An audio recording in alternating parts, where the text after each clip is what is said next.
Well, the book just came, I think, about 2 days ago, and if you've been watching my videos, I've been watching Jason Louv being interviewed by Rex Bear, and I have been so amazed by this Enochian magic.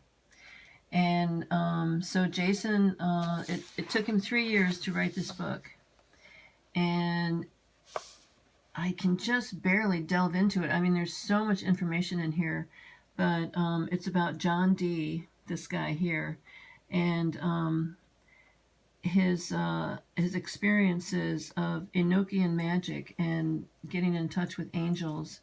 And it was before science and religion had split.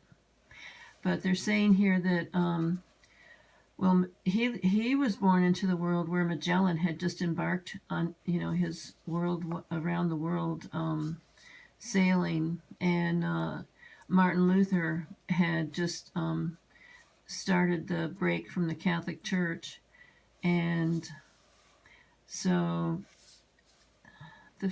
here it was like England established its first scientific institution, the Royal College of Physicians. So he got in on a world that still had science and religion connected. They hadn't broken apart yet. And growing up from a scientific point of view my entire life, and questioning, why, I was brought up a Lutheran, and why they only told you where you go after you die, but they don't tell you where you were before you were born. It was just a total disconnect to me. So I've been on this lifelong quest of trying to make a connection between science and religion, because I always felt like there had to be some kind of connection. And discovering the works of John Dee is, an answer to part of this question. Oh, and another thing, symbols and the language of symbols has also been something that I've been really interested in. And ever since I was doing my studies about the Mayan calendar, and I started really getting in touch with the fact that in civilizations like the Mayans and the Egyptians, they communicated in symbols instead of letters on a page. Oh, I can see there's going to be glare coming off of here.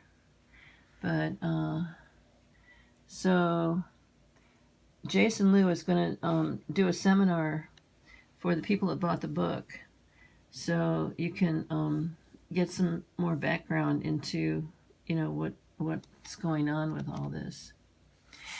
But then this whole thing about our mind cognizes differently through symbols than it does through words on a page.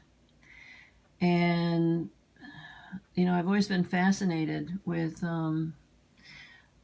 the types of civilizations that had pictures for words, like the Egyptians and of course the Mayans.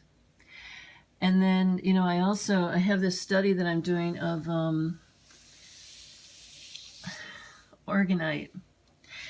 And so I got this selenite crystals, and this is a wonderful young lady here. I'm going to post a link to her video because she's really excited about selenite.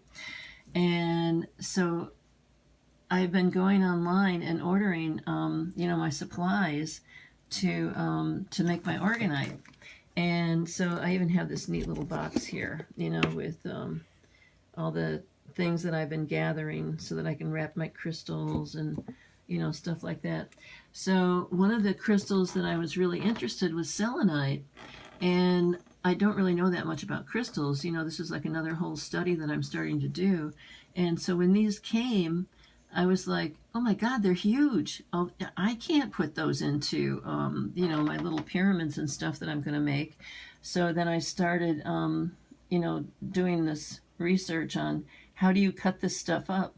Well, it cuts up extremely easily. It's gypsum, and it's called the crystal of light. And they actually used to make window panes out of it. And in one of the videos that I found online, they showed where these people, I think it was in Morocco, were cutting this stuff up into sheets and then carving it into little objects and stuff like that. But it has amazing healing qualities. And, the people that work with it,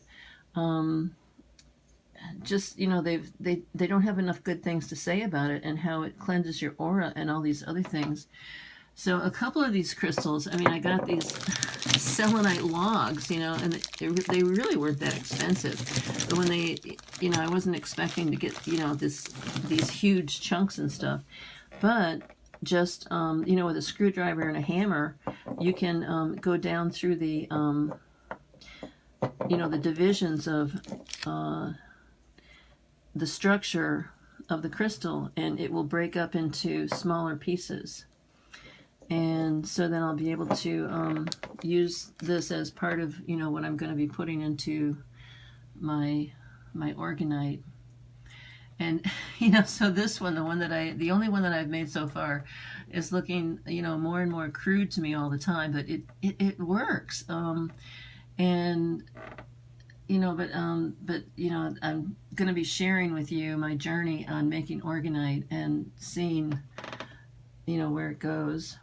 Oh, and another thing, I'm going to be sharing a video of, this is pretty amazing.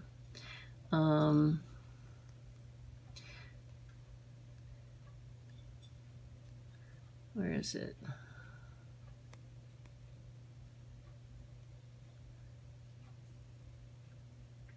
Oh yeah, right here.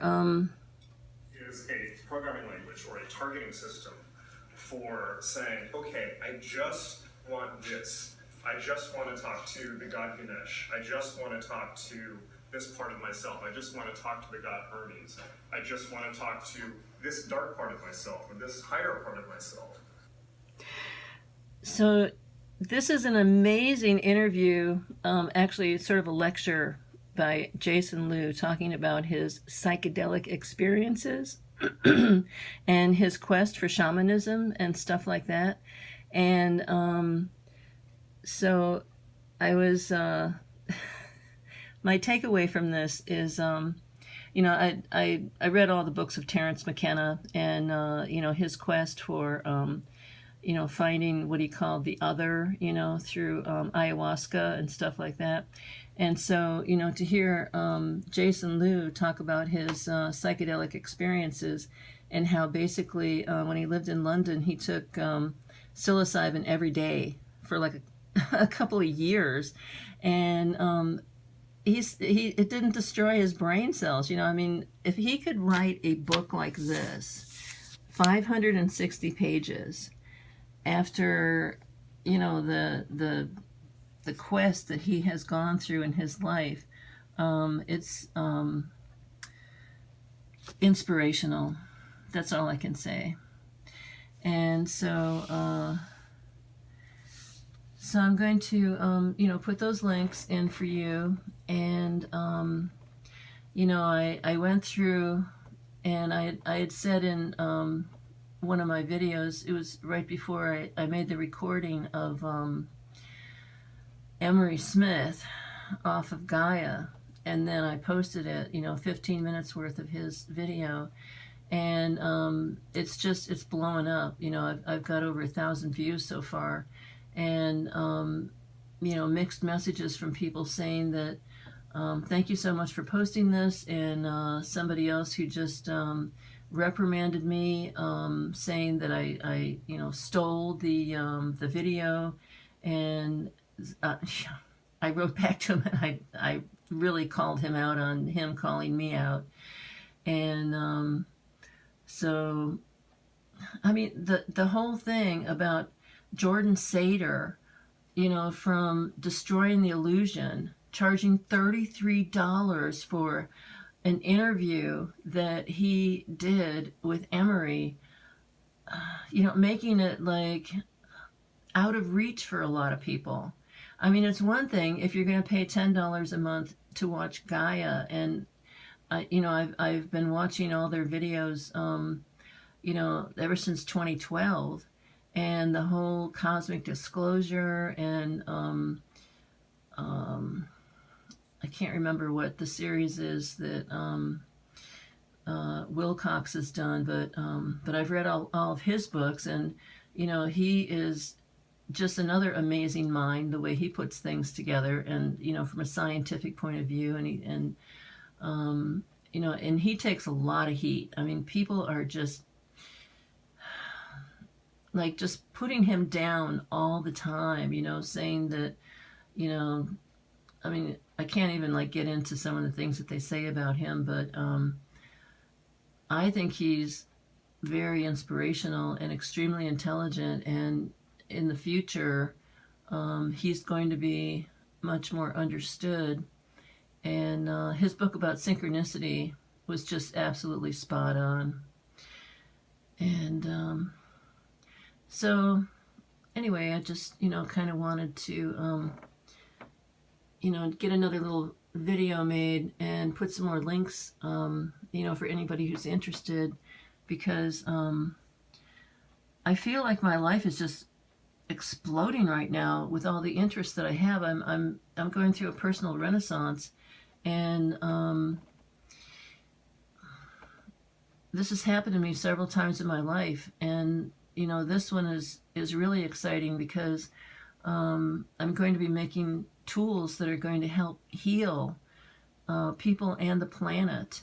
And if I can just do anything that can be a help to somebody, it makes all the difference in the world. So that's why I'm into doing this.